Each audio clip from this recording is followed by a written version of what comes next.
안녕하십니까. 네. 자, 오늘 맞춰야 되기 때문에 진도를 좀 빼야 되고요. 그래서 가볍게 볼 수 있는 문제를 그냥 넘어갈게요. 네. 자, 어디부터 보시냐면 517페이지.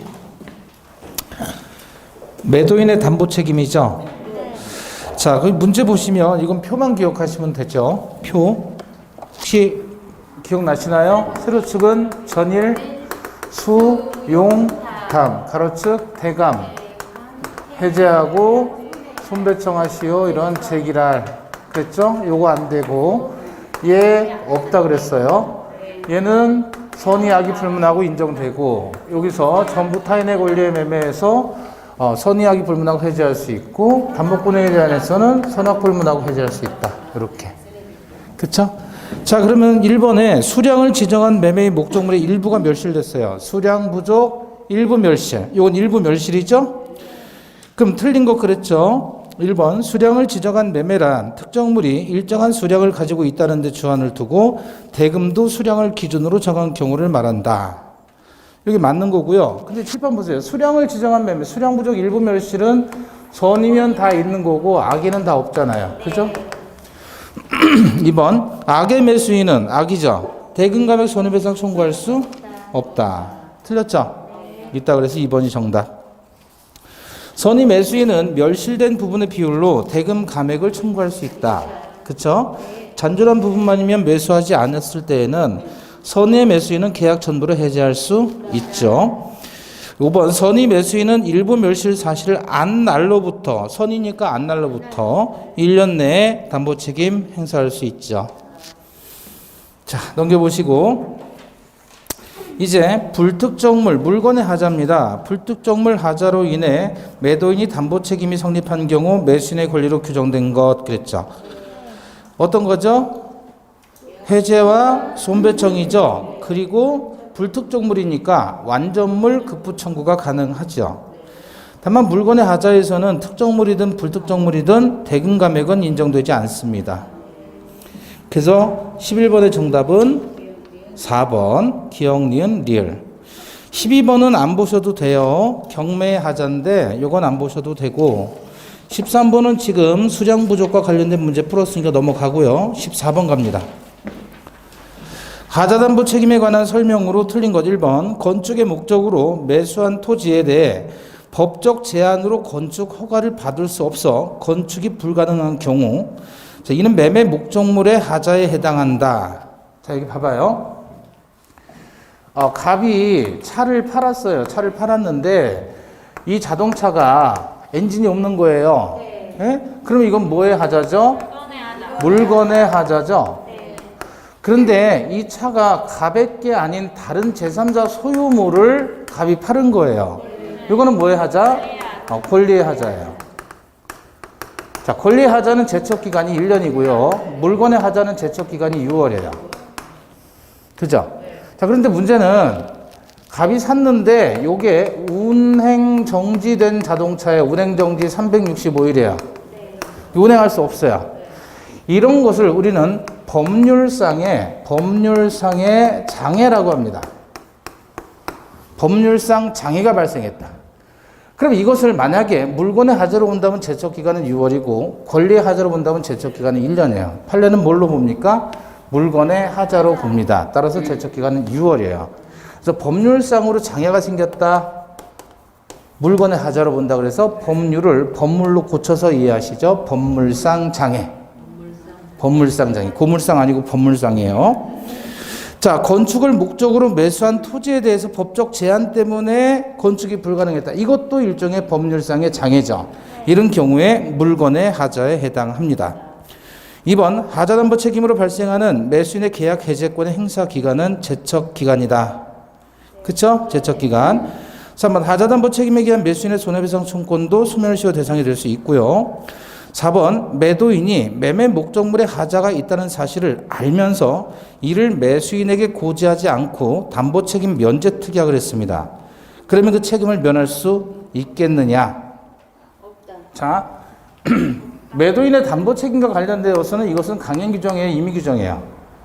담보 책임은 임의 규정입니다. 따라서 임의 규정이기 때문에 면제특약이 가능해요? 가능하지 않아요? 면제특약이 가능해요. 면제특약이 가능해요. 다만 하자가 있다는 사실을 고지하고 면제특약을 해야 되는 거예요. 하자 있다는 사실을 고지하지 않고 면제특약하는 건 사기죠. 팔아먹는 사람이 이 물건에 하자가 있다는 사실을 알면서 해야 되는 거 아니에요? 제가 예전에 이제 아파트 살았는데 5층짜리 아파트예요. 그래서 3층에 살았는데 이게 한 20년 된 아파트예요. 20년 전 얘기니까. 그러니까 여기 비만 오면 물이 역류를 해가지고 여기서 물을 바가지로 퍼서 밖으로 버려야 됐어요. 워낙에 오래된 아파트. 하자가 있죠. 제가 이걸 팔아야 된단 말이에요. 팔아야 된다. 그럼 사는 사람의 입장에서 제가 갑이면 사는 사람 입장에서 이거 사면 분명히 저한테 담보 책임 물을 거 아니냐. 물건의 하자를 통해서. 그죠? 그러면 비가 많이 오면 역류한다. 이 하자라는 사실을 제가 숨기고 하자 있다는 사실을 숨기고 고지하지 않고서 깎아달라 그러니까 제가 뭐라 그러냐면 그러면 내가 100만 원 깎아줄 테니 하자 담보 책임 면제하는 특약합시다 라고 한 거예요. 이해되셨어요? 그럼 하자 담보 책임 면제됩니까? 안 됩니까? 안 돼요. 고지하고. 덮어놓고 깎아달라고 그러니까 저는 그러면 하자 담보 책임 면제 특약합니다. 라고 해서 면제 특약했다면 그거는 무효예요. 이러이러한 하자가 있으니 요것 저것 책임지지 않겠습니다. 대신 50만 원 깎아드릴게요. 이렇게 하면 이건 되는 거죠. 면제 특약은 가능한데 하자 있음을 고지해야 된다 그거예요. 이해되셨죠? 그래서 뭐라 그랬냐면 매수인에게 고지하지 않았다는 게 문제예요. 5번 매도인의 담보 책임은 무과실 책임이므로 하자의 발생 및 그 확대에 가공한 매수인의 잘못을 참작해서 손해배상의 범위를 정할 수도 있다는 게 판례입니다. 그래서 5번이 틀린 거고요. 요건 이제 판례를 공부하셔야 되고 15번 매도인 담보 책임에 관한 설명입니다. 1번 타인의 권리를 매도한 자가 그 전부를 취득해서 매수인에게 이전할 수 없다면 악의 매수인은 여기죠. 악의 매수인은 계약을 해제할 수 있다. 1번 틀렸고 2번 저당권이 설정된 부동산의 매수인이 저당권의 행사로 그 소유권을 취득할 수 없는 경우에 악의 매수인은 특별한 사정이 없는 한 계약을 해제하고 손해배상을 청구할 수 있다. 어떤 거죠? 담보권 등의 제한이니까 선의하기 불문하고 두 개 다 가능하죠. 3번 매매 목적인 권리 전부가 타인에게 속해서 권리 전부를 이전할 수 없게 된 경우 전부 타인의 권리의 매매의 경우죠. 매도인은 선의의 매수인에게 실내이익을 배상해야 된다. 손해배상은 전부 뭐라 그랬죠? 이행이익, 실내이익이 아니고. 4번 매매 목적 부동산의 전세권이 설정됐을 때 계약의 목적 달성 여부와 상관없이 선의의 매수인은 계약을 해제할 수 있다. 용의권 등의 제한이라면 전세권이 설정되었다면 이건 둘 중에 하나예요. 전세권이 나왔을 때 용의권 등의 제한도 될 수 있고 담보권 등의 제한도 될 수 있죠. 그럼 용의권 등의 제한이라면 전세권 때문에 사용을 못하는 경우예요. 그러면 선이면 해제, 손배청, 악이면 안 되고 안 되고. 그렇죠? 그러면 용의권으로 이제 가정을 해봐요. 전세권이 설정됐을 때 선이라면 해제할 수 있죠. 그러면 답이 두 개가 되는 거 아니에요. 2번도 맞고 4번도 맞고. 그죠? 예? 예. 목적물을 달성할 수 없는 그리고 또 하나는 계약의 목적을 달성할 수 없을 경우에 해제하는 겁니다. 계약의 목적 달성 여부와 관계없이 해제할 수 있다 그러면 틀린 거죠. 그죠? 어쨌든 그 문장 자체로 틀린 거네요. 5번. 권리 일부가 타인에게 속한 경우 선의 매수인이 갖는 손배청은 계약 한 날로부터 1년 내에 행사돼야 된다. 일부 타인의 권리의 매매도 담보 제척 기간이 적용되는데 선의의 매수인은 언제부터? 봐봐요. 선의의 매수인은 계약 당시 하자를 몰랐다는 얘기죠? 그러니까 언제부터 계산한다? 안날로부터. 악의 매수인은 계약 당시 알고 있었다는 거 아니에요? 그럼 계약 한 날이 안날이 되는 거죠. 악의는 계약 당시 알고 있었다는 거니까 계약 한 날이 안날이 되는 거예요. 이게 어떤 의미가 있냐면 봐봐요. 제가 이런 집을 팔았다. 예를 들어. 팔았을 때 그러면 비는 여름에 많이 오죠? 그죠? 그러면 봄에 파는 게 좋겠어요? 아니면 가을에 파는 게 좋겠어요? 힌트. 비는 여름에 많이 와요. 제척 기간은 어쨌든 6월이에요. 6월. 가을에 팔아야 겨울 지나 봄 지나 여름에 비가 많이 온단 말이에요. 그죠? 그죠? 봄에 팔면 바로 여름 되면 6개월 내니까 바로 하자가 나오는 거 아니에요. 그럼 이쪽에서 그 하자 있음을 알고 계약을 해지할 거 아니냐. 그래서 가을에 파는 게 유리할 것처럼 보여지지만 아니에요. 왜 아니냐면 아무 의미가 없어요. 언제부터 계산하는 거예요? 앞날로부터. 계약 한 날을 얘기하는 게 아니라 앞날로부터. 아시겠죠? 그래서 앞날 한 날이 의미가 있는 겁니다. 자, 그 다음에 16번을 보시고 갑은 그 토지 X에 대해서 을과 매매 계약을 했다. 틀린 것입니다. 1번. X 토지가 인도되지 않고 대금도 완제되지 않은 경우 특별한 사정이 없는 한 을은 인도 의무 지체로 인한 손해배상을 청구할 수 없다. 그렇죠? 인도도 안 하고 대금도 안 줬으니까. 2번. 을이 대금 지급을 거절할 정당한 사유가 있을 때 예컨대 갑의 토지가 경매 진행 중이에요. 그럼 대금 지급 거절할 수 있죠. X 토지를 미리 인도받았더라도 그 대금에 대한 이자를 지급할 의무는 없다. 거절할 사유가 있을 때는. 3번. 토지가 인도되지 않았다면 특별한 사정이 없는 한 을이 잔대금을 지급해도 갑은 잔대금의 이자 상당액의 손해배상은 청구할 수 없죠. 4번. X 토지를 인도받지 못한 을이 미리 소유권 이전 등기를 격려받았다고 해도 매매 대금을 완제하지 않은 이상 토지에서 발생하는 과실은 누구에게? 갑에게 귀속돼야죠. 대금을 다 안 줬으니까. 그죠? 5번. 토지가 인도되지 않았다면 을이 대금을 완제했어요. 그럼 특별한 사정이 없는 한 과실은 누구에게? 대금을 완납했으니까 을에게 귀속해야 되겠죠. 자, 나머지는 간단한 문제니까 넘어가시고요. 환매도 교환도 넘기겠습니다. 다만 교환 보시면 529페이지 보시면 이게 교환 자체를 가지고 526페이지요. 교환 자체를 가지고 문제를 낼 수가 있는 게 별로 없어요. 그래서 23번 한번 볼게요. 교환 계약에서 기억. 교환은 유상 쌍무 계약이다. 맞죠? 니은 일방이 금전의 보충 지급을 약정했을 때 그 금전에 대해서는 매매 대금에 관한 규정을 준용한다. 맞죠? 디귿 다른 약정이 없는 한 각 당사자는 목적물 하자에 대해서 담보 책임을 부담한다. 맞죠? 자, 담보 책임은 매매에서 공부한 겁니다. 그러나 교환 계약은 유상 계약이죠. 유상 계약에 대해서는 매매에 있는 규정이 모두 준용이 된단 말이에요. 따라서 담보 책임 적용되고요. 리을 당사자가 자기 소유 목적물의 시가를 묵비해서 상대방에게 고지하지 않았다면 특별한 사정이 없는 한 상대방의 의사결정에 불법적인 간섭을 한 것이 아니라는 게 판례죠. 이건 총칙에서 공부한 거예요. 자, 그런 정도 보시고 한 장 넘겨보시고 528페이지에 26번입니다. 임대차. 을이 갑으로부터 건물 소유를 목적으로 토지를 10년간 임차해서 그 위에 자신의 건물을 신축한 경우에 관한 설명으로 틀린 것. 자, 토지 임대차입니다. 토지 임대차. 1번.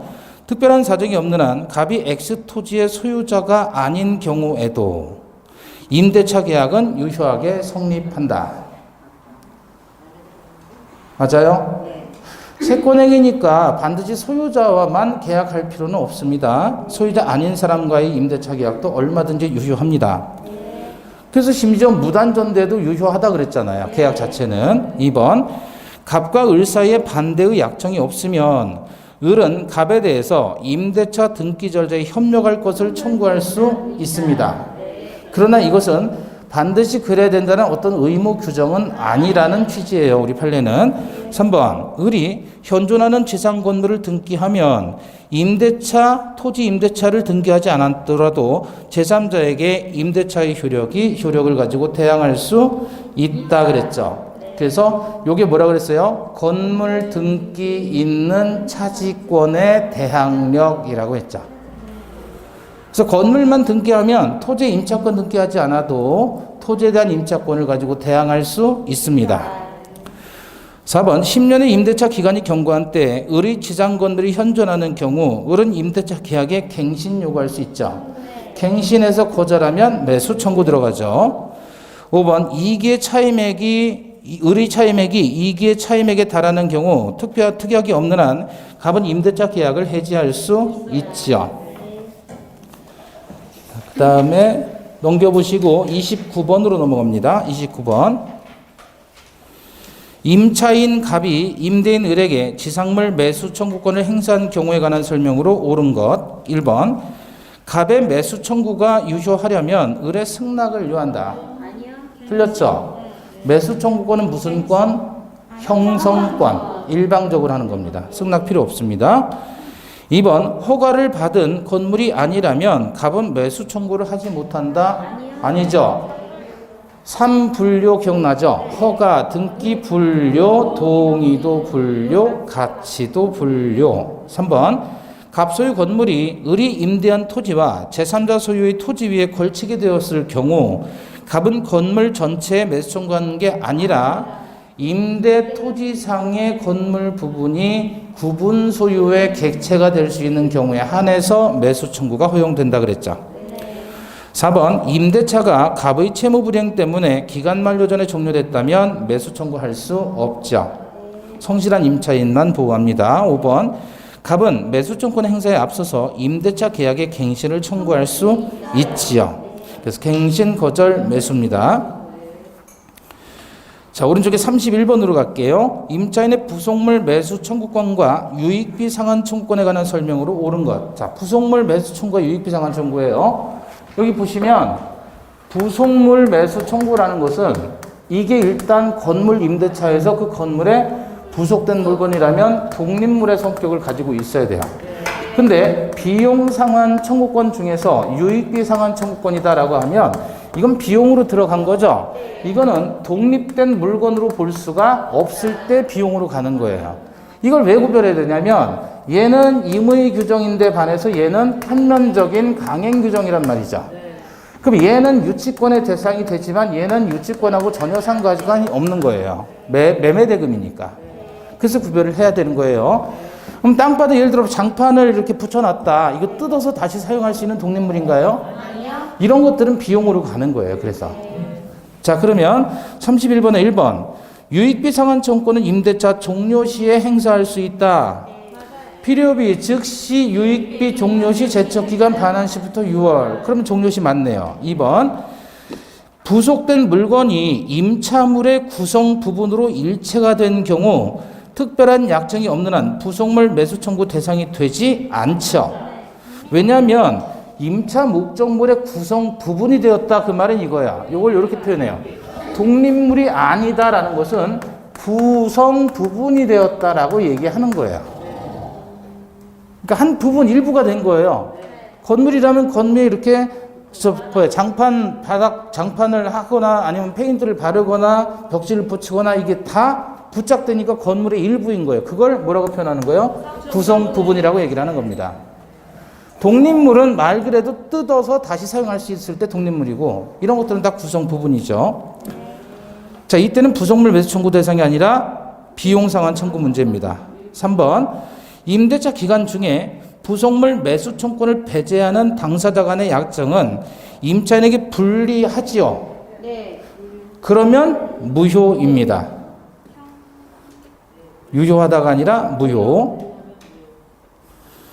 4번 일시 사용을 위한 것임이 명백한 임대차. 예를 들어서 일시 사용을 위한 임대차가 뭐가 있을까요? 예컨대 숙박계약 같은 거죠. 민박계약 같은 거. 이건 일시 사용을 위한 임대차야. 이런 데서는 매수 청구할 수 없습니다. 5번 유익비 상환 청구는 임대인이 목적물을 반환받는 날로부터 1년 내에 행사해야 된다. 반환 시부터 6월이죠. 6월. 1년이 아니라 반환 시부터 6월. 제척 기간의 시작점이 반환 시부터.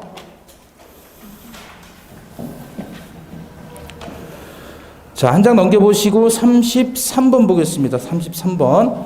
갑은 건물 소유를 목적으로 을의 X 토지를 임차하여 그 위에 Y 건물을 신축한 후 사용하고 있다. 토지 임대차입니다. 1번. Y 건물이 무허가 건물이라도 특별한 사정이 없는 한 갑은 지상물 매수 청권의 대상이 될 수 있다. 그쵸? 무허가 건물. 2번 갑의 차임 연체를 이유로 을이 임대차 계약을 해지했다면 매수청구권 행사할 수 없죠. 3번 임대차 기간의 정함이 없는 경우 을이 해지 통고를 하면 지상물 매수청구권 갑이 행사할 수 있나요? 아니요. 갱신 청구권. 갱신 청구 함의 없이 바로 매수 청구할 수 을의 토지 을이 해지 통고를 했다 그랬잖아요. 해지 통보를 하면 해지 통고를 하면 굳이 갱신 청구할 필요는 없이 바로 매수 청구할 수 있다 그랬죠? 예. 4번 대항력을 갖춘 갑의 임차권이 기간 만료로 소멸한 후 을이 X 토지를 병에게 양도한 경우 갑은 병을 상대로 지상물 매수청구권 행사할 수 있죠. 대항력을 갖췄다 그랬잖아요. 대항력을 갖춘 임차권이에요. 그럼 대항력을 갖춘 임차권이다 그러면 둘 중에 하나라 그랬죠. 토지 임차권 등기를 했거나 아니면 건물 등기를 해서 차지권이 발생했으면 대항력이 있는 거고 그러면 토지 양수인에게 행사할 수 있습니다. 5번 갑이 Y 건물의 근저당권을 설정한 경우 임대차 기간이 만료하면 갑은 을을 상대로 지상물 매수청구권 행사할 수 없다. 그래요? 저당권 설정하는 거하고 매수청구하고 상관이 없어요. 여기 봐봐요. 그러면 갑이 토지 임대인이고 을이 임차인인데 여기에 이 지상 건물 가격이 2억이라고 치잔 말이에요. 네. A를 위해서 저당권을 설정했고 여기 1억이란 말이에요.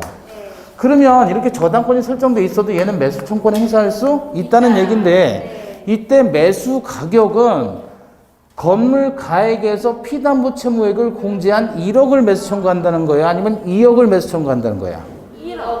2억입니다. 2억. 이것도 우리 판례예요. 2억을 매수 청구하고 다만 얘 입장에서는 1억 원에 대해서 동시 이행의 항변권으로 거절할 수 있어요. 매수 청구 가격은 2억입니다. 자, 그 다음에 34번을 보시면 임대인과 임차인 사이 약정으로 유효한 건 뭐냐 그랬죠? 자, 1번 임대인 동의 없이 임차권을 양도할 수 있도록 하는 약정은 임의 규정이에요? 편면적 강행 규정이에요? 임의 규정입니다. 달리 약정할 수 있는 거예요. 그래서 1번이 정답이고 2번 임차인의 과실 없는 임차물의 일부 멸실에 따라서 차임 감액 청구를 할 수 있는데 그거 배제한다 그러면 강행규정 위반이에요. 차임과 관련한 규정은 전부 강행규정이다 이렇게 생각하시면 돼요. 3번 건물 소유를 목적으로 한 토지 임대차에서 지상물 매수 청구권 요거 강행규정이고 4번에서 부속물 매수 청구권 요것도 강행규정이고 5번 기간이 약정이 없는 임대차에서 임차인의 해지권을 배제하는 약정도 강행 규정이에요. 따라서 1번이 답이고요.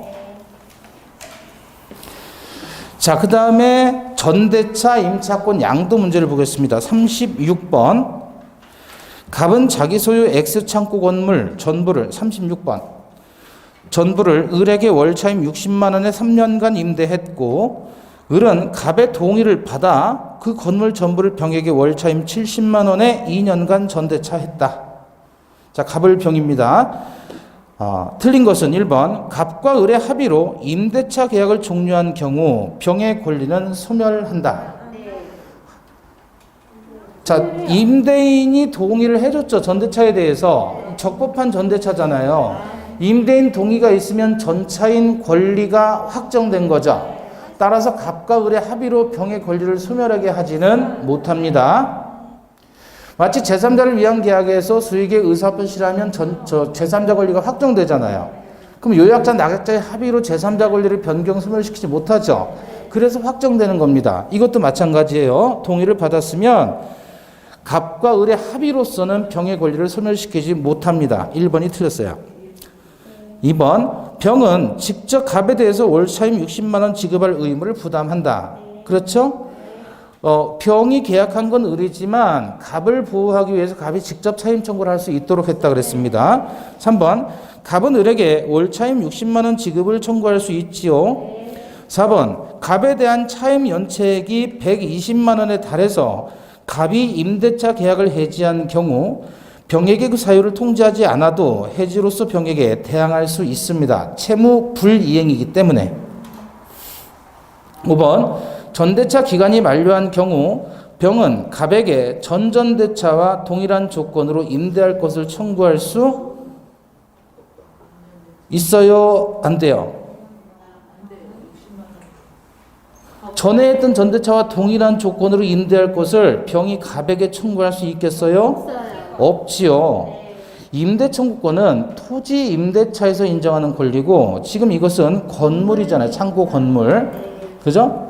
그리고 설령 더 하더라도 다시 재임대해야 할 것을 요구하더라도 그것은 을에게 하는 거지 갑에게 하는 게 아니죠. 갑하고 병은 아무런 관계가 없습니다. 자, 37번은 반대로 36번은 적법한 양도인데 전대인데 37번은 동의 없이 이루어졌으니까 무단양도입니다. 무단전대. 자, 그럼 1번 을과 병 사이의 전대차는 유효하다. 맞지요? 3번, 2번 갑은 임대차 계약이 종료되지 않으면 X 토지의 불법 점유를 이유로 병에게 차임 상당의 부당이득 반환을 청구할 수 없다. 자, 갑은 임대차 계약이 종료되지 않으면 그랬잖아요. 그죠? 그럼 손해배상이나 부당이득 반환을 병에게 직접 청구할 수는 없죠. 왜냐하면 임대차 계약이 종료되지 않았다는 말은 갑과 을과의 임대차 계약 관계가 지속이 되는 거죠. 그럼 을은 차임을 계속 주는 거잖아요. 갑은 손해가 아직 없습니다. 3번 갑은 임대차 계약이 존속하는 동안에는 토지의 불법 점유를 이유로 병에게 차임 상당의 손해배상도 청구할 수가 없고요. 4번 만약 을이 X 토지의 신축한 건물의 보존 등기를 마친 후 정이 X 토지의 소유권을 취득했다면 을은 정에게 지상물 매수청권 행사할 수. 힌트, 건물의 보존 등기를 마쳤죠. 건물 등기에 있는 차지권의 대항력이 발생했지요. 그러니까 정에게 매수청권 행사할 수 있다가 되죠.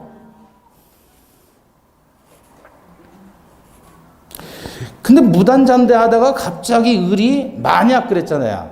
문제를 바꾸려고 하니까 이제 소재가 다 떨어진 거예요. 1, 2, 3번 지문 만드니까 무단전대에서. 그러니까 출제자가 어떻게 했어요? 만약 을이 임차권자이잖아요. 건물을 지었단 말이에요. 그래서 건물 지었는데 토지 소유자가 바뀌었다 그러면 갑자기 건물 등기 있는 차지권의 대항력의 문제가 툭 튀어나오는 거예요. 4번에서 쓸데없이. 비비 꼬는 거죠. 5번. 또 만약이야, 또 만약. 이제 또 상황을 또 바꿔요.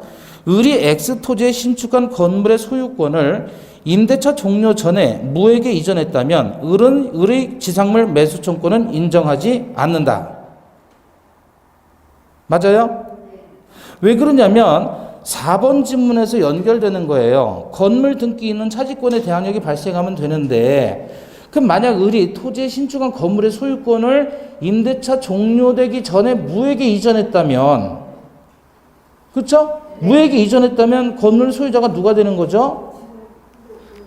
무가 된 거잖아요. 그럼 을은 매수 청구를 할 수 없는 거죠. 소유자가 매수 청구하는 건데. 그렇죠? 그러니까 이게 37번은 1, 2, 3번까지는 잘 가다가 4번, 5번이 생뚱맞은 지문이 들어간 거예요. 출제자가 억지로 만든 거예요. 억지로.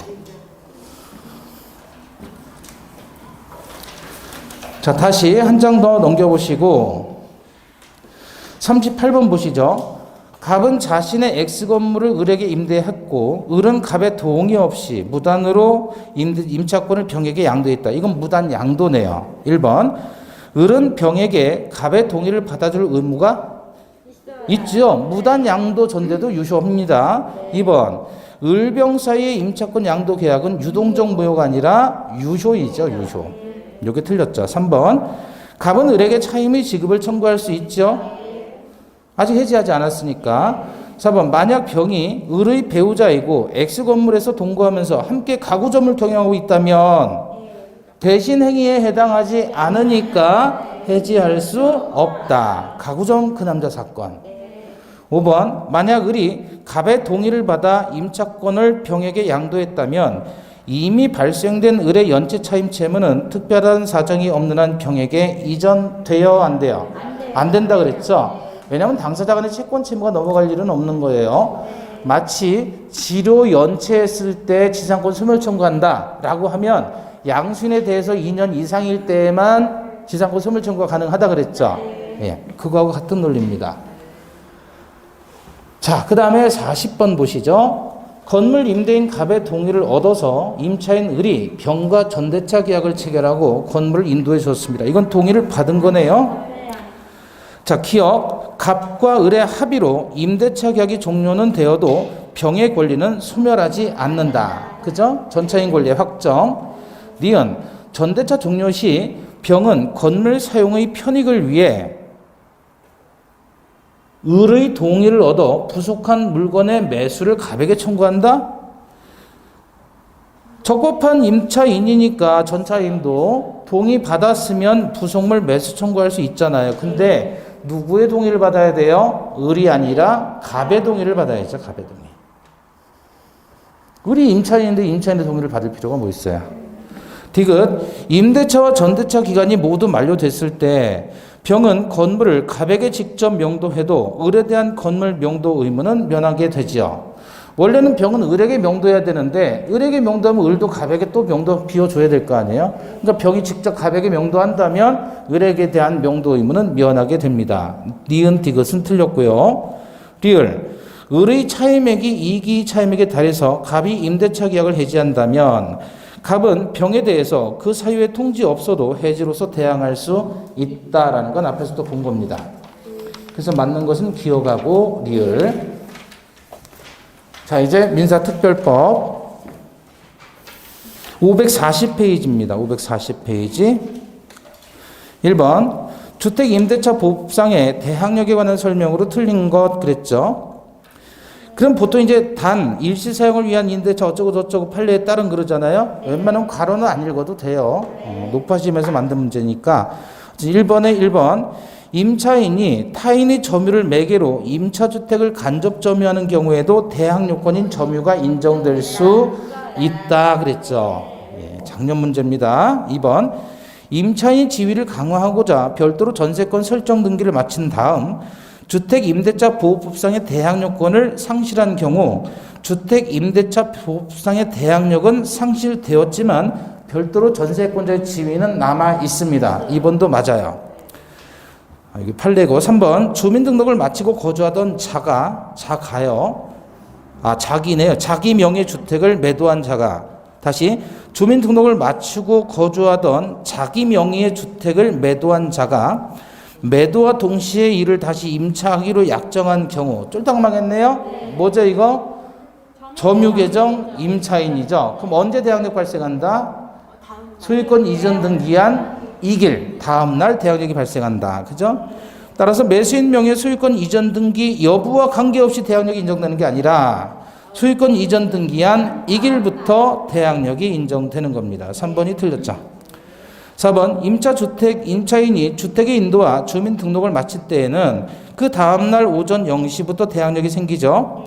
5번. 임차인이 가족과 함께 임차주택의 점유를 계속하면서 가족의 주민등록은 그대로 둔 채 임차인의 주민등록만 일시적으로 옮긴 경우에는 대항력은 상실되지 않죠. 네, 잠시 쉬었다 보도록 하겠습니다.